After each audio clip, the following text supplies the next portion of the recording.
everyone, I'm Nikita Mehta from GDIT, trying to do a lesson for outdoor ecosystem. So here we are, I'm with Subharani. and Suresh Mehta. We are going to take a nature walk and come up with things, living things that we want to talk about in this lesson. So let's get going. Hey, here, what is that? I think it's the pomegranate tree. So is that a living thing? Yeah. Yes. Yeah. So all right. So let's take the pomegranate tree. How is it surviving in this ecosystem? What is it getting from the ecosystem to survive? Sunlight. Yeah. Water. What else? Minerals in soil. In the soil. The air. The air. Oxygen. Yeah. Oxygen. And carbon dioxide. Okay. All right. So to survive, the tree needs all of those things, right? And what is it producing? Fruits. Fruits. And do you see something with the fruits? Do you see something unique on this tree with the fruits? What's happening to the fruits? Right. They're getting ripe and they're also getting eaten by consumers. And who are those consumers eating the fruits? Birds, squirrels, etc. Yeah, do you see any fruit there that's eaten? Yes, Yeah. there's one in there. Right there. Oh, And yeah, there's a I can squirrel see eating that. And spoiled. Okay. Yeah. Yeah, so we have not only birds, squirrels, and little animals, but we also have one more important thing that's eating it too. And what is that? Insects. Oh, us plus Insects. yeah. So insects are a big part of this ecosystem, and they actually help to move stuff, right? Most of birds also help to move stuff. Okay. All right. Good. Let's keep going. So what we will now determine from this is we'll go down and note, what are the non-living things that are helping the plant, and which are the living consumers that are also helping this ecosystem, for the plant to grow. Okay.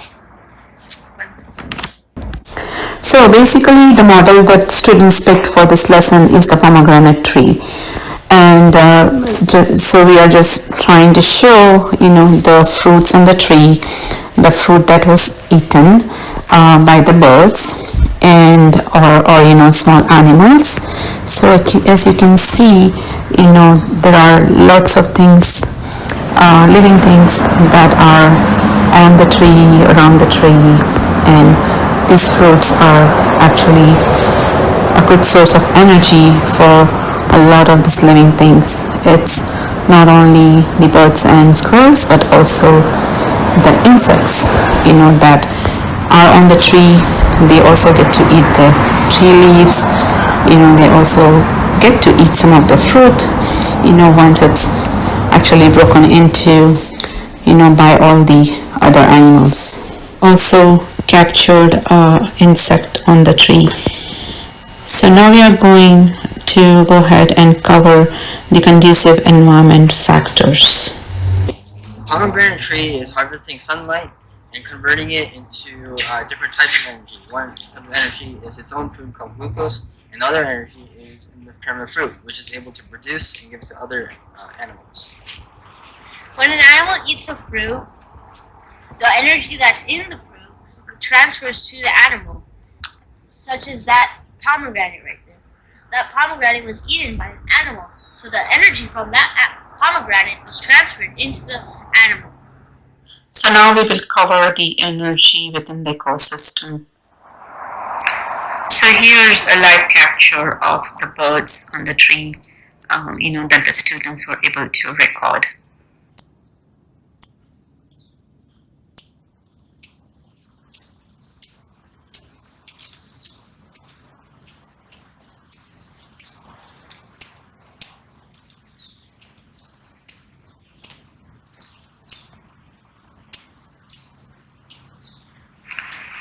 So as you can see, the bird is busy picking on the tree.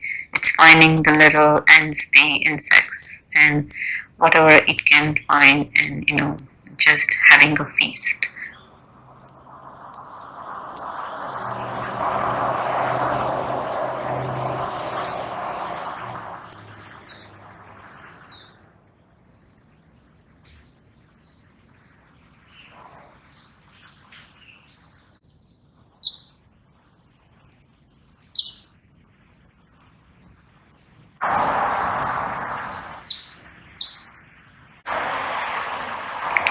So here you can see multiple birds on the pomegranate tree, and they're just jumping around, getting whatever they can, from the tree.